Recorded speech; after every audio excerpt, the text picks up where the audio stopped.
Ce soir, nous vous proposons une parenthèse littéraire avec Arthur Nesnidal et son dernier livre intitulé Sourde oreille. C'est publié chez Julliard. L'auteur est avec nous pour nous en parler. Arthur Nesnidal, bonsoir. Bonsoir, sourd de colère. Sourd de colère, je me suis trompé, pardon. Oui. Je résume succinctement l'histoire. C'est l'histoire d'un inspecteur de police qui est chargé par un sénateur d'enquêter sur les magouilles d'un puissant homme d'affaires qui, dans l'ombre, dirige le système. Est-ce que j'ai bon? Oui, tout à fait.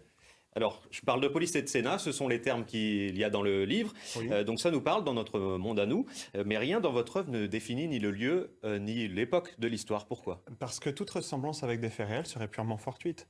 Bon, plus sérieusement, il s'agit d'une contre-utopie. Donc l'idée était de forcir le trait de problèmes de la société, évidemment, dans laquelle on vit, de façon littéraire, et donc sans jamais donner ni de lieu, ni d'époque définie.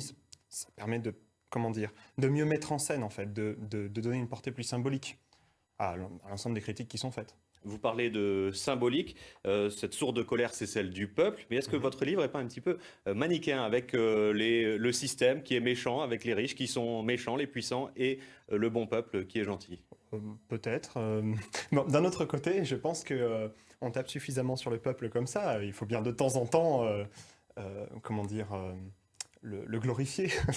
Non, mais en fait, je ne sais pas si ce livre est manichéen, parce que le peuple n'est pas non plus idéalisé dans ce livre.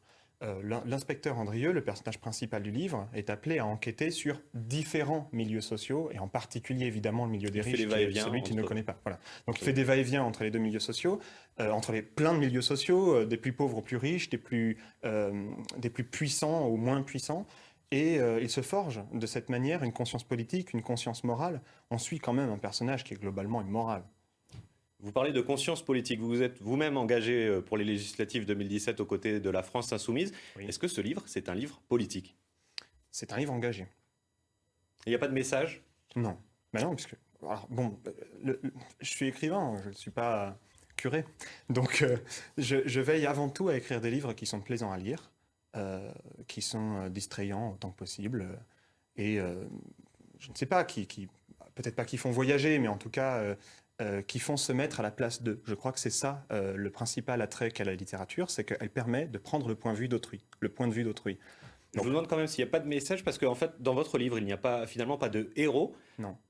Donc est-ce que c'est pas un appel à se rassembler, à l'union, à l'union, pour changer les choses peut-être, mais pas à l'union pour rien du tout. À l'union autour de quelque chose, alors autour d'une idée.